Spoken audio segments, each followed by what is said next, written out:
Hello, everybody. Sean Lovelady here with Waterford News One, and I have an interview on the phone with Kevin Walls, and he wrote a book called "The Unbearable Tragedy of Hope," and we're going to talk to him a little bit about that. Kevin is actually from Waterford, California, but he moved away. Now you live in the Ozarks, is that correct? Yes, sir. I live in Springfield, Missouri. Okay. All right. So, how long ago did you move from Waterford? 2013. Okay, so fairly recent.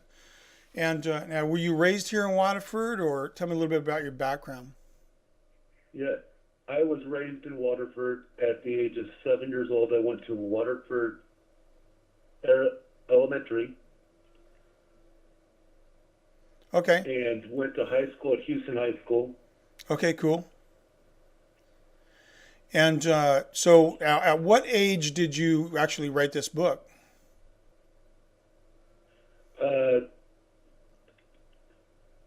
43. Okay, so what year was that you started writing it? The book was released April 14th, 2015. Okay, so fairly recent. So Okay, it took about a year. okay, okay. Yeah. And so, tell me a little bit of background about the book. Well, the book has to deal with us being in we were being babysit as my mom had a husband, and he had a son prior marriage, and he had tortured and molested me and my brothers. And after that, we got abandoned at the age of 3, 4, 5, and 7 at a park in Turlock, and we went into a protective custody into foster homes. And then I found that good home in Waterford at the age of 7. So why I wrote the book was that some kids on earth can make a difference even if they don't have a mom and dad.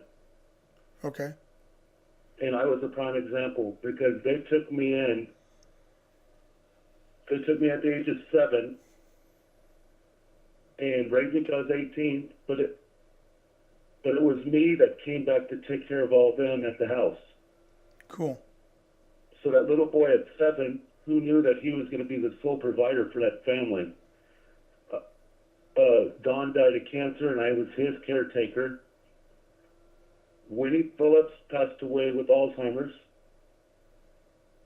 and Winnie's sister had a stroke, and it was me that provided for them for their care and whatever they needed. So you got to give back. So I wanted to write the book about being somebody giving back to people you never thought you would be there to do that. That's cool. That's cool. But Oh, I overcame a lot of things, and my brother's one is not as fortunate because my oldest blood brother married his foster mother, okay. and the other one was put in a home with an child pedophiler. They didn't do no background checks on them. So I wrote this book in a way of giving back and thanking the people that took me in, plus wanting to get justice and make the laws stronger to protect kids with love and hope. Gotcha. Making a difference in the community all the way around, from here to the Ozarks, all the way to California. Okay, good. So I was just trying to make a difference, me being one of those people that can make that difference and not giving up hope for these kids. So this book, it just goes through your life and tells your struggles and your ups and downs. Yes, it does. Okay, cool. hmm It just talks about making good choices and bad choices, and the people that were there for me, and what foster kids got to go through in life. It's not an easy life to live as a foster child. And I just thought my book could give a lot of hope for those kids out there and give them confidence that they can be somebody, because I sure passed the test to do more than I thought I could do. That's good. That's good. Yeah, now my background is teaching, so I was privileged enough to shape the lives of some people, and I've turned some gang members around, and not by myself, but some of my students were former gang members and went on to be successful business people and are still in business today.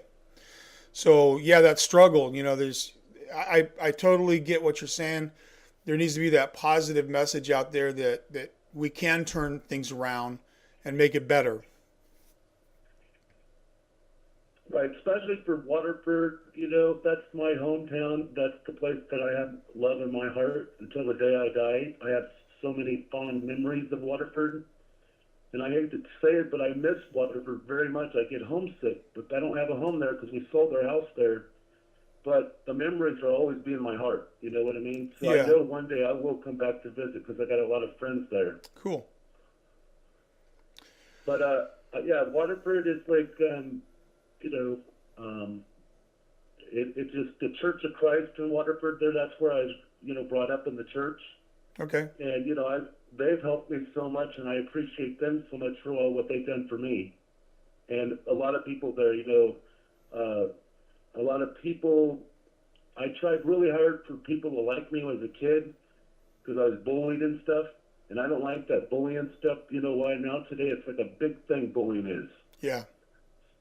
So when I wrote this book, I was just thinking about things that I went through. Maybe there could be solutions so other kids don't go through it, and there could be more hope for these kids and teach them what real love is, like my foster mom taught me. Cool. Okay, so now if somebody wants to buy this book, where could they purchase that at? If they would like to buy the book is available at tatepublishing.com. Okay. Or Amazon, or it's at Barnes & Nobles. And you can order it online through Target. So I must have put a lot of effort to get that far. Sure. And I'll put those links on And our I wanted website. to do it from the town of Waterford because it's almost like a life of my movie and a dedication not just to my foster parents, but to the city of Waterford as well. Cool.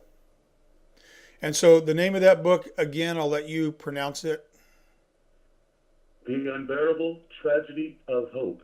The Unbearable Tragedy of Hope. Okay, so I'll put the hyperlinks on my website so people can go and take a look at that book and purchase that. And I appreciate you interviewing with us and telling us a little bit about the book. And we wish you all the best. If you're in Waterford, please look me up. I'd love to shake your hand. Yeah, hey, thank you so much for doing that interview. It makes me feel good, and it makes me give back to Waterford since I haven't seen Waterford in 3 years. It's something to give back to them for all what they've done for me. Cool. All right, Kevin, you have an awesome evening. You too, sir. Thank you so much again. All right, bye-bye. Let's go, bam. And now I'm videotaping you, Mirth Krim, on your 29th birthday. Winnie, can you sing happy birthday to Mirth? I can sing. Say happy birthday, sister. Happy birthday, sister. Mirth. Happy birthday to you. It ain't your birthday, Winnie. Whose birthday is it? Not mine. It's Mirthy's, your older sister. Oh, Murphy. Say happy birthday, Mirth. Happy birthday, Mirth. Happy birthday to you. Happy birthday, dear Mirth. Happy birthday to you. That was sweet. Wasn't Wasn't that sweet? Mirth, don't you think that was sweet? She's sweet, isn't she?